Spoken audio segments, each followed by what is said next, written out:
श्रीवर्धमानाय निर्धूतविदात्मने सालोकानां त्रैलोकानां यशोद्यातर्पणार्थं नमो वरिहन्तारं नमो सिद्धारं नमो विद्यारं नमो वत्सायाय नमो योगी सौसाय। जब लोग श्री भगवान की आचार्य समर्थ विराज की आचार्य विराज की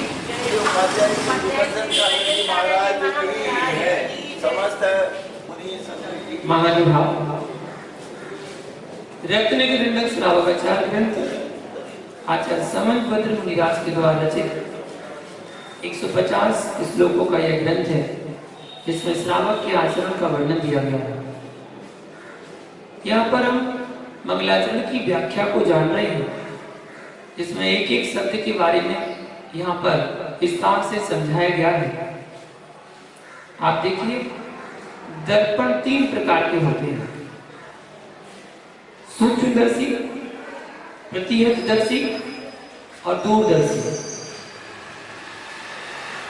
जिससे सूक्ष्म अर्थात बारीक स्कंध जीव ज्वर वाले के रुधिर में पड़े हुए सूक्ष्म अवयव तथा शरीर जीवों के अंग प्रत्यंगों को स्थूल रूप से देख सके, उसको सूक्ष्मदर्शी, जिसको वैज्ञानिक भाषा में माइक्रोस्कोप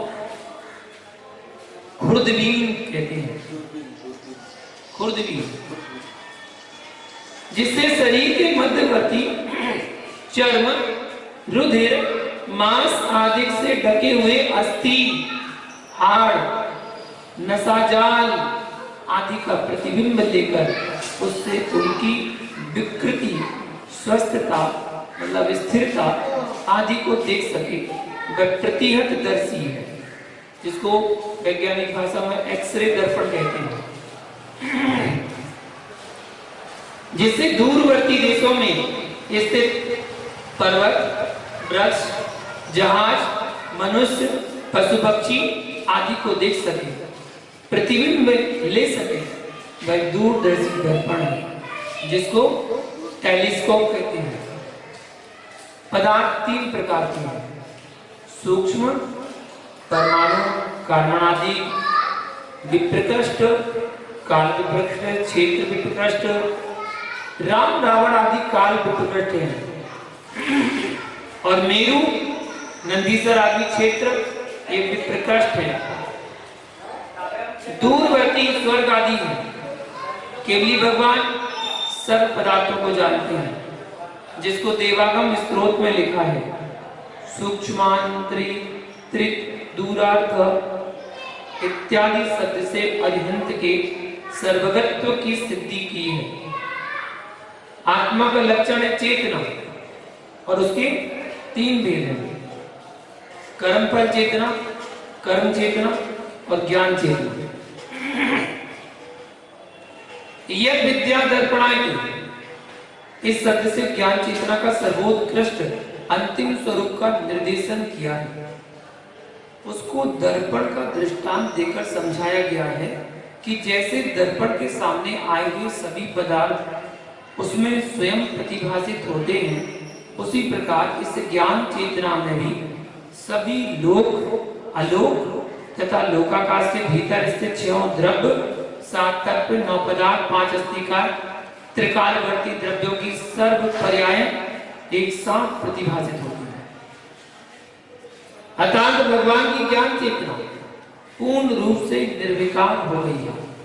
उसकी स्वच्छता एवं निर्मलता पराकाष्ठा को प्राप्त हो गई है। जिस प्रकार दर्पण को किसी पदार्थ को देखने का प्रयत्न नहीं करना पड़ता, स्वयं ही सन्मुख आए हुए पदार्थ उसमें प्रतिबिंबित हो जाते हैं, उसी प्रकार सर्वज्ञ भगवान की ज्ञान चेतना में भी त्रिकालिक पदार्थ स्वयं प्रतिबिंबित हो जाते हैं। अथवा यह विद्या का अर्थ वर्तमान के द्वारा कथित श्रुत ज्ञान ही है, जिसमें 3 काल और 3 लोक के सारे पदार्थ दृष्टिगोचर होते हैं। अर्थात भगवान के द्वारा कथित श्रुत ज्ञान के सारे पदार्थों का निरूपण है। वर्धमान स्वामी का कहा हुआ श्रुत ज्ञान हम छद्मस्तों को तीन लोक और तीन काल की बात को दर्शाता है, दिखाता है। इस कारिका के संबंध में तीन विषय विचारणीय है। प्रयोजन, शब्दों का सामान्य विशेष अर्थ और तात्पर्य। सबसे पहले प्रयोजन के बारे में जानते हैं। प्रयोजन, जिस अर्थ से हे या उपादेय जानकर हे को छोड़ने और उपादेय को ग्रहण करने का प्रयत्न करना, ये प्रयोजन कहलाता है।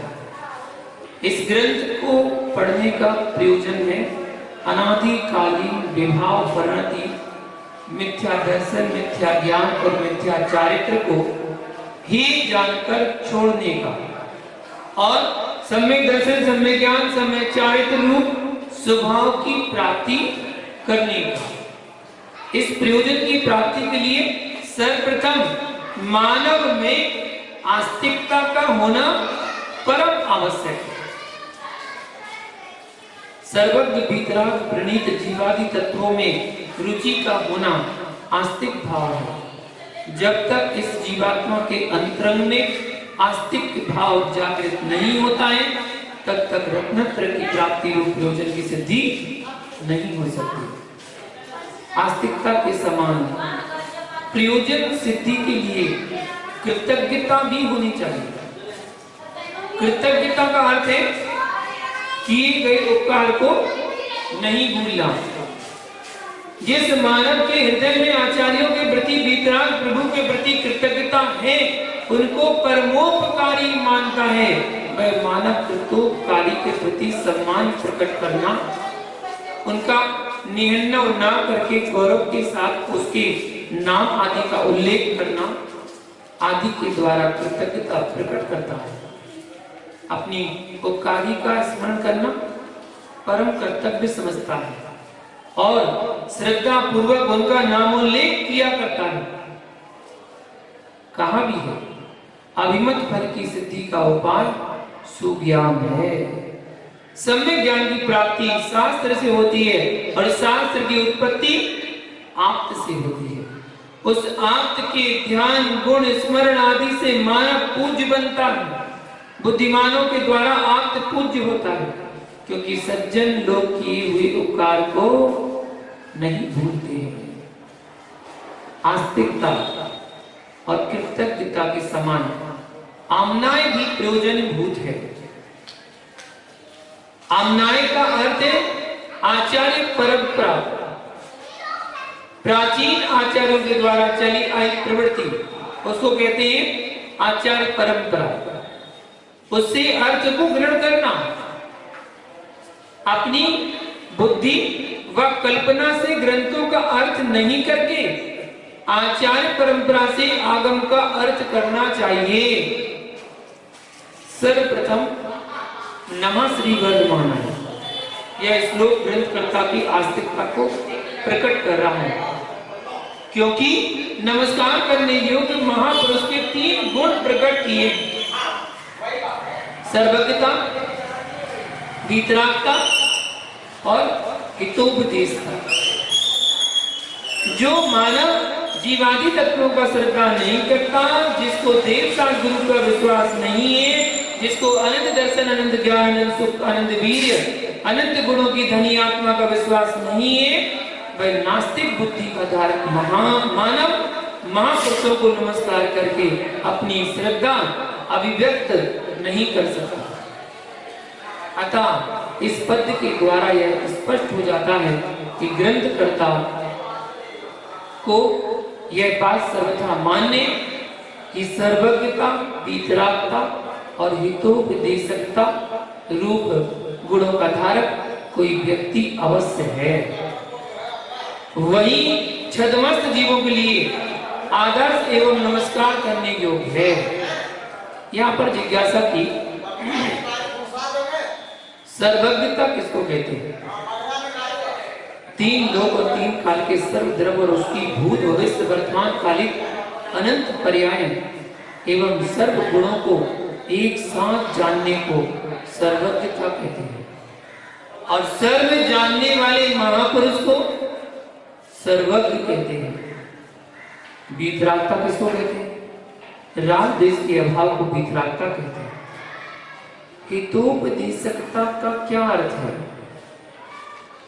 आत्मा का हित, कल्याणकारक, मोक्ष मार्ग के उपदेश को हितोपदेशकता कहते हैं। और हित के उपदेशक व्यक्ति को हितोपदेशी कहते हैं। वह सर्वज्ञ हितोपदेशी कौन है, इसको समझाने के लिए समंतभद्र आचार्य ने वर्धमान इस नाम का उल्लेख किया है। यह ग्रंथकर्ता की आस्तिकता का द्योतक है। कृतज्ञता को प्रकट करने के लिए आचार्य देव ने अपने ग्रंथ के प्रारंभ में परमोपकारी इष्ट देव का आदर पूर्वक स्मरण किया है। आमना के अनुसार अर्थ करना परम आवश्यक है, क्योंकि एक शब्द के अनेक अर्थ होते हैं। यदि आमनाएं का ध्यान नहीं रखा जाएगा तो अर्थ का अनर्थ हो जाएगा। जैसे अजेयष्टव्यम, इसका अर्थ है जिसमें अंकुरोत्पत्ति की शक्ति नहीं है, उस साली धान्य से हवन करना चाहिए। परंतु अज का अर्थ बकरा भी है। अज्ञानी जनों ने अज का अर्थ बकरा करके हिंसा कर्म रूप यज्ञ की प्रवृत्ति करके स्वयं को और अन्य लोगों को दुर्गति में ले जाने का मार्ग खोला है। इसलिए शास्त्र का अर्थ करते समय आमनाएं का ध्यान रखना चाहिए। अपनी इच्छा अनुसार यद्वा तद्वा प्रवृत्ति करके अर्थ नहीं करना चाहिए।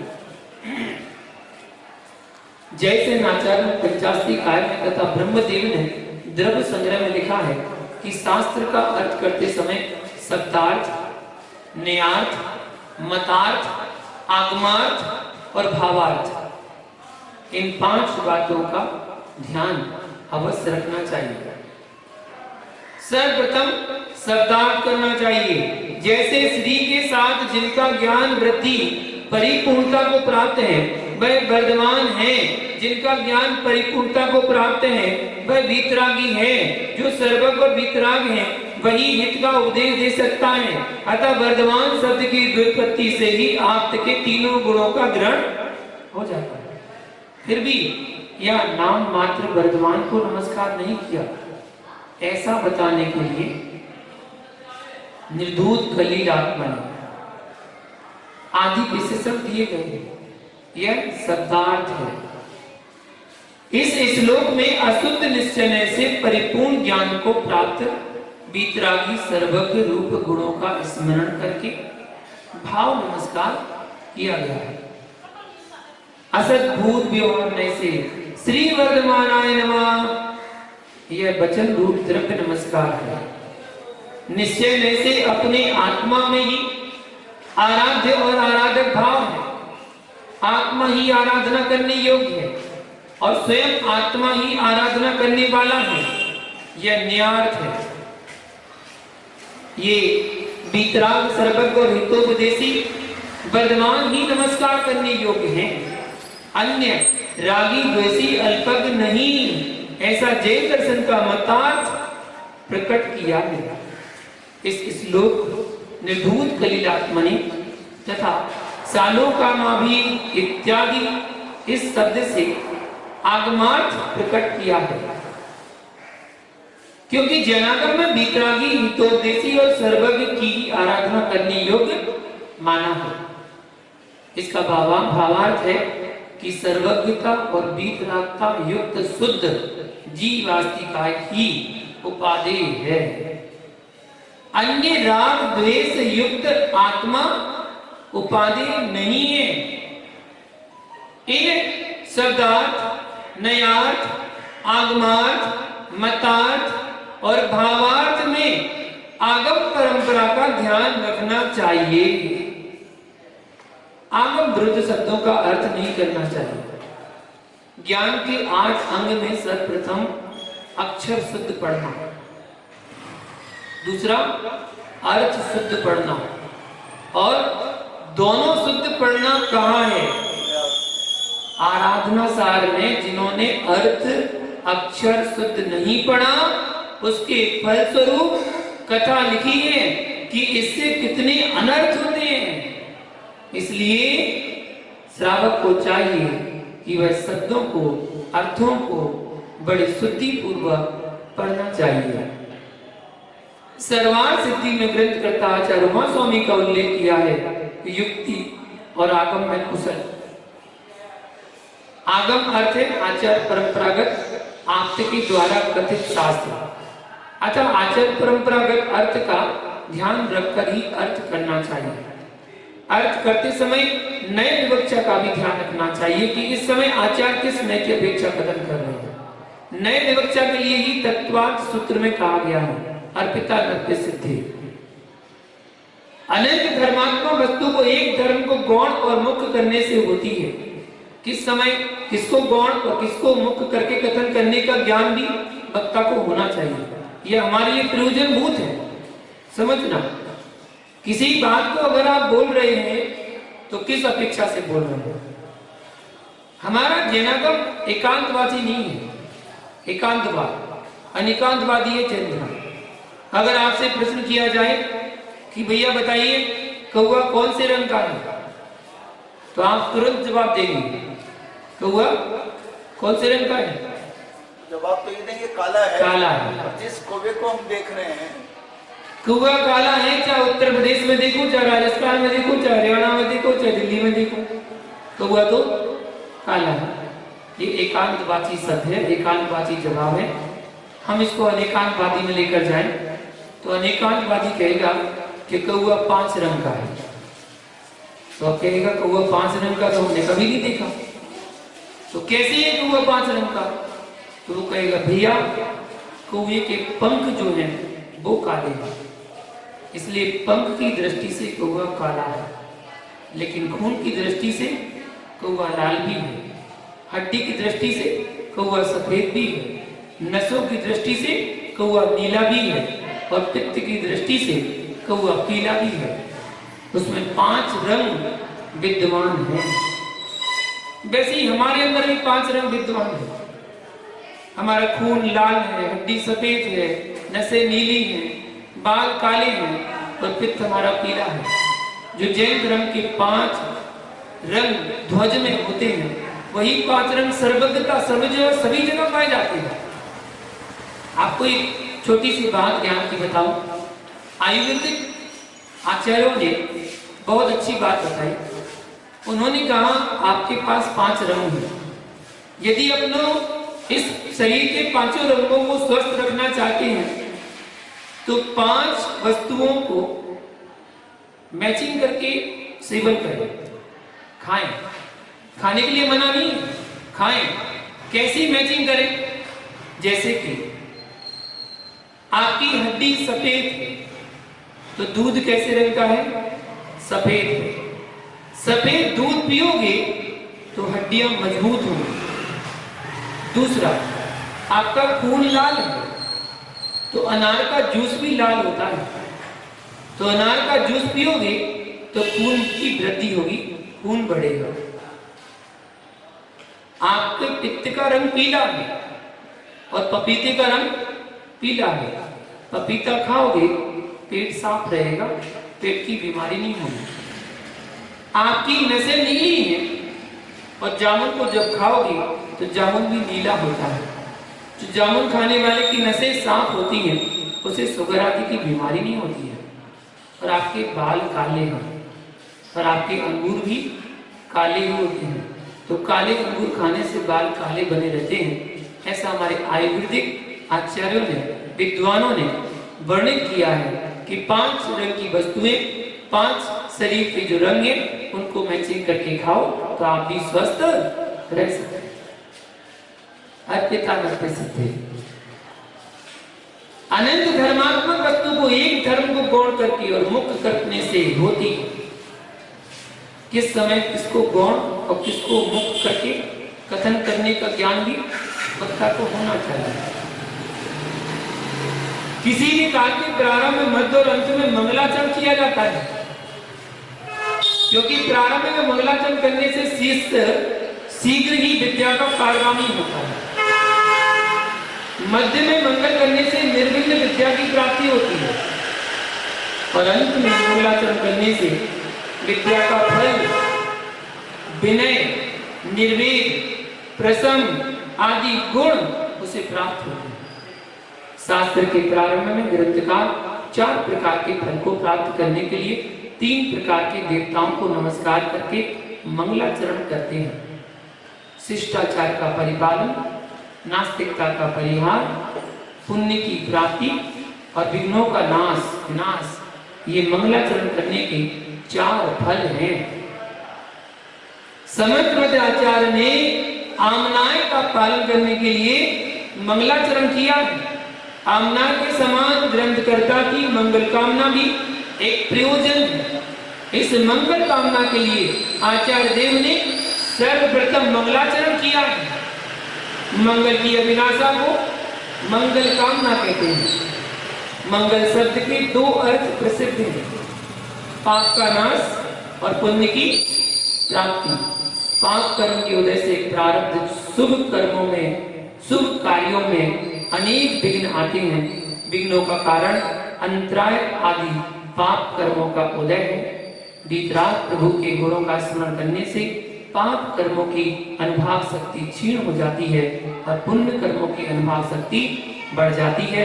अतः शुभ कार्य में आने वाले विघ्न नष्ट हो जाते हैं। इसलिए हम जाने कि मंगलाचरण करना कितना अनिवार्य है।